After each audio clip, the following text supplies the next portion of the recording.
How y'all doing today? And this boy Blue, and y'all know what it is. So we had a crazy NFL Week 12, and it was wild.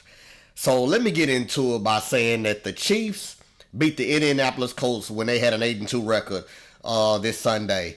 And when I tell you Pat Mahomes and the boys showed up in the fourth quarter, they couldn't do none in the first three quarters. It was all Indianapolis Colts with Daniel Jones and the boys. But as we well know, Daniel Jones couldn't come through in the fourth quarter, and Pat Mahomes reminded us who he is.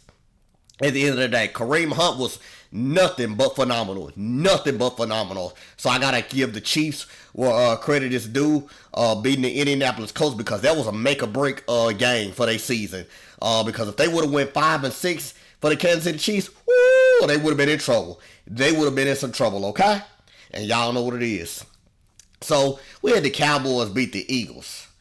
And the Eagles played good until the second half. They was up 21-0, and then all of a sudden you had a fumble by Saquon Barkley. Then you had a fumble, a knockout hit with a fumble by the punt return man for the Philadelphia Eagles, and it just went downhill. I got to give credit where credit is due with Dak Prescott.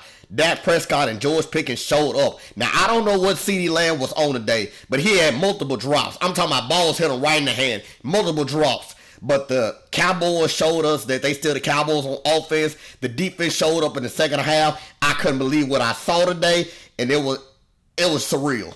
It was just surreal. But I do believe the Eagles is going to bounce back as they always do. But it was nothing but crazy.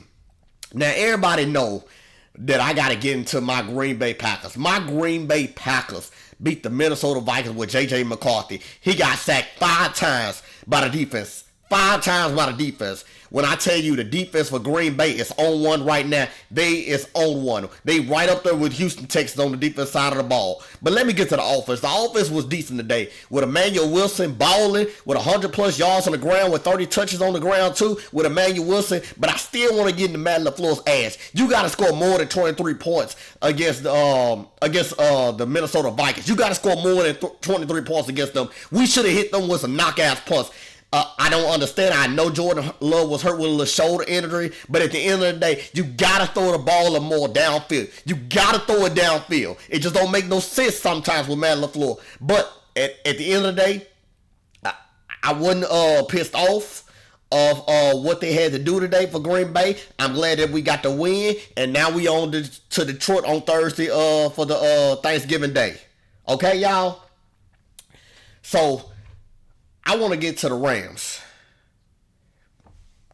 The Rams is the best team in the NFL right now, hands down. They can do it on special teams. They can do it on the offense side of the ball. And they can do it on the defense side of the ball. I don't care what anybody say out there in the NFL as an analyst.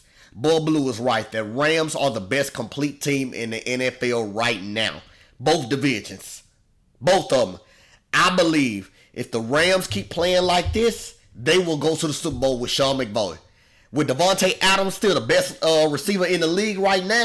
2 touchdowns tonight. 2 touchdowns. Davante Adams is it. I keep trying to tell all these NFL analysts. Davante Adams is still the best receiver in the league. It's just hands down. It ain't Jamar Chase. Now, I know my boy Jackson Smith and Jigba been on one. He been on a hitter. I get it. But still, the longevity of what Davante Adams had put on tape, he is it. The Rams will go to the Super Bowl long as they keep playing like this. And I don't see no reason why they keep playing like this. Y'all know what it is. Y'all know what it is. It's boy Blue, and y'all know what it is.